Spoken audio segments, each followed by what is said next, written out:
Salut à tous, bienvenue sur la chaîne du Transalpiste. Moi c'est Yann, j'ai l'habitude de vous emmener avec moi sur les routes, mais aujourd'hui on va parler matos. Ça fait quelques temps que pour mes voyages je m'intéresse aux Android Auto et aux GPS déportés. Et comme les choses sont bien faites, AOSI m'a contacté récemment pour me proposer de tester un de leurs produits, le C6 Pro. Et pour être totalement transparent avec vous, ce produit je ne l'ai pas payé. AOSI me l'a envoyé gratuitement et en échange, j'ai promis de faire un test. C'est ce que je vais faire dans cette vidéo. J'ai testé le produit pendant plusieurs semaines avec ma Transalp et je vais vous dire ce que j'en pense honnêtement. Et si le produit vous plaît, vous trouverez un lien dans ma description avec une réduction. Ça permettra de financer aussi ma chaîne. Maintenant que tout est clair, parlons d'AOSI.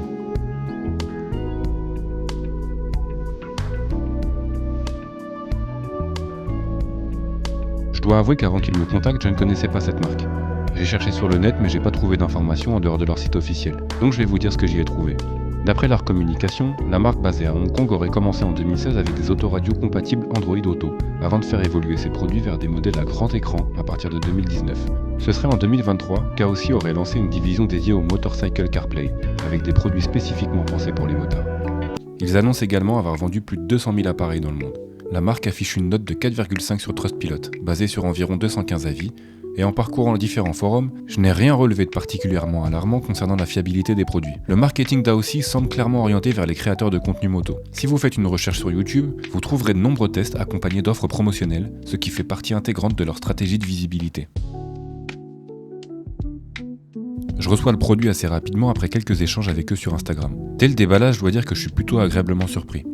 Le packaging est sobre, plutôt qualitatif et tout est bien emballé. Le produit inspire confiance. Il semble robuste avec un petit effet carbone à l'arrière qui est assez sympa. On va dire que ça commence plutôt bien. J'ai choisi avec eux le C6 Pro. C'est un écran compatible Android Auto et Apple CarPlay certifié IP67 donc étanche. Il est proposé avec des capteurs de pression de pneus et des dashcams avant et arrière, ce qui en fait un produit vraiment complet. Son prix public est affiché à 305 €, mais au moment où je tourne cette vidéo, il est proposé à 195 € sur leur site officiel. En plus des caméras et des capteurs de pression, il m'a été livré avec une protection d'écran, une carte micro SD pour l'enregistrement des images prises par la dashcam et une télécommande filaire. Bon, la télécommande, je vous avoue que je la trouve assez massive et je n'ai pas encore complètement identifié son intérêt dans mon usage, je ne l'ai donc pas installé pour le moment. Pour les dashcams, je préfère également temporiser. Leur installation nécessite un passage de câble propre, notamment à l'arrière de la moto. Et tant que je n'ai pas totalement arrêté mon choix sur une solution à long terme, je préfère éviter toute installation définitive. Je reviendrai dessus si je décide d'aller plus loin. On arrive ensuite à la phase de montage. Je dois avouer qu'avec tout ce qu'il y a dans la boîte, câbles, supports, vis de différentes tailles, je me suis senti un peu perdu au départ. Après, je précise que je ne suis pas un as du bricolage, donc ça vient peut-être aussi de moi. Une fois le pare-soleil monté et l'écran installé sur son support, je viens fixer l'ensemble sur le guidon.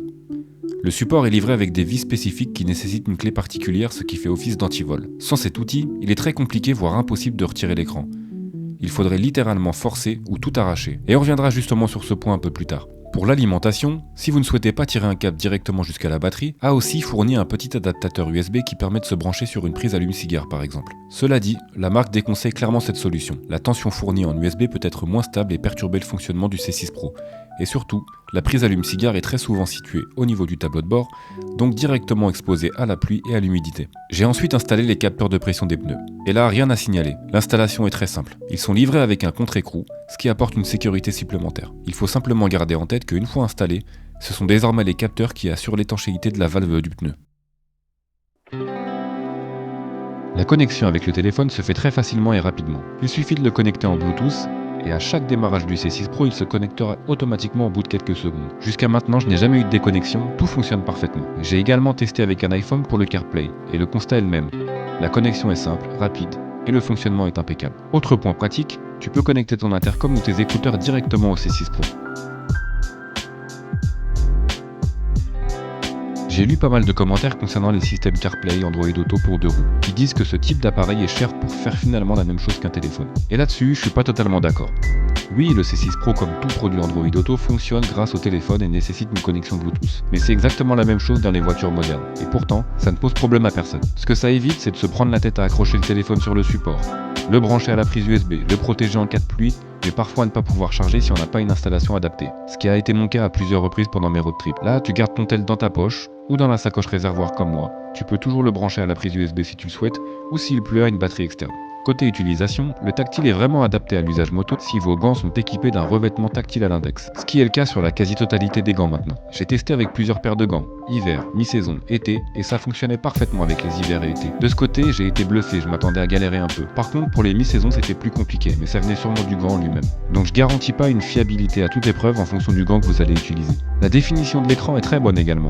Pas de vilain pixel, l'affichage est propre. La luminosité est efficace et s'adapte bien aux conditions. Personnellement, j'ai jamais été gêné, même en plein jour. Il fait vraiment le taf demandé. Je n'ai pas grand chose à lui reprocher sur ses fonctionnalités. Juste quelques traductions en français un peu malheureuses dans les menus, mais honnêtement c'est un détail. J'ai d'ailleurs comparé les pressions annoncées par les capteurs du C6 avec celles de mon gonfleur Xiaomi, et les valeurs étaient les mêmes, donc de ce côté c'est validé. Le capteur donne également la température de l'air du pneu. C'est un peu gadget, mais ça peut être utile. N'ayant pas installé les dashcams pour le moment, j'ai regardé plusieurs tests d'autres youtubeurs et il semblerait qu'elles fonctionnent parfaitement. Attention, ce ne sont pas des caméras destinées à faire des belles images. L'objectif est de filmer en continu à l'avant et à l'arrière afin d'avoir des éléments de preuve en cas d'incident ou d'accident. Comme je l'évoquais plus tôt, la sécurisation du C6 Pro sur la moto repose sur des vis dites anti-vol, qui ne peuvent être retirées qu'à l'aide d'une clé spécifique. Sur le principe, rien à redire. Une fois installé, ça ne bouge absolument pas. L'écran est stable et parfaitement solidaire de son support. En revanche, cette solution implique aussi une contrainte importante. L'écran n'est pas prévu pour être retiré rapidement. Pour un environnement urbain comme moi qui suis en région parisienne et souvent à Paris, c'est forcément un point qui interpelle. Le produit est bien visible et ça peut attirer l'œil. N'imaginez pas prendre la clé avec vous et démonter l'écran à chaque arrêt pour le ranger dans un sac à dos. D'une part, ça devient vite contraignant et d'autre part, il faudrait aussi débrancher toutes les connectiques. Dans les faits, c'est clairement pas pensé pour ça. Le C6 Pro est donc destiné à rester en permanence sur votre moto et c'est un élément important à avoir en tête avant l'achat. Personnellement, c'est un point qui me fait réfléchir. En ce qui concerne les applications, avec le C6 Pro, j'utilise Waze et sa navigation moto pour mon quotidien. Google Maps fonctionne parfaitement aussi, mais il n'y a pas de trajet adapté pour moto. Je trouve l'interface moins lisible et le fait que Waze annonce les zones de contrôle est aussi un plus. Quand je pars en balade ou road trip, habituellement j'utilise Liberty Rider que je trouve très bien fait. La préparation des trajets sur le site est top et tu peux les retrouver ensuite directement sur ton appli. Malheureusement, Liberty Rider n'est pas compatible Android Auto. J'espère qu'un jour ce sera le cas, mais en attendant j'ai dû trouver une alternative. J'ai opté pour Curvigger, que beaucoup d'entre vous doivent déjà connaître. Tu peux intégrer un fichier GPX ou directement générer ton parcours sur le site. Tu trouveras ensuite tout ça sur ton appli et pourras lancer la navigation facilement. Le bémol, c'est que c'est payant, contrairement à Liberty Rider. 30 € par an, c'est que quelques euros par mois, mais quand même. C'est toujours mieux quand c'est gratuit. Pour ceux qui aiment écouter la musique en roulant, c'est très facile. Vous vous connectez à votre appli préférée et pouvez naviguer dans un menu simplifié pour Android Auto. Il est également possible de scinder son écran en deux pour avoir votre appli de navigation et la musique en cours de lecture. De ce côté, c'est simple et fonctionnel. Pour conclure, je vais pas relancer le débat entre Android Auto, CarPlay ou utilisation du téléphone. C'est vraiment une question de préférence. Mais personnellement, en road trip, je trouve ce type de solution vraiment pratique. Mais après, c'est vraiment une question d'usage. Le C6 Pro, il fait clairement ce qu'on attend de lui, et pour un prix plutôt raisonnable. Moi, ce que je retiens de positif, c'est sa connectivité simple, son écran réactif, son étanchéité, et ça c'est un point vraiment important quand on part sous la pluie, les capteurs de pression, les dashcams, et un ensemble qui est sécurisé et stable sur la moto. Mais c'est justement un point qu'il faut avoir en tête. Parce que comme il se démonte pas facilement, il est toujours sur la moto. Et il faut être vigilant parce que ça peut donner aux autres des envies de vol. Dans ce test, j'ai essayé de rester le plus objectif possible. Je suis pas là pour vous dire d'acheter ou de pas acheter le C6 Pro, vous ferez votre propre avis. Je vous partage simplement ses points forts et ses limites pour que chacun se fasse son propre avis en fonction de son usage et de son utilisation. Si vous avez envie de l'acheter, vous trouverez le lien en description.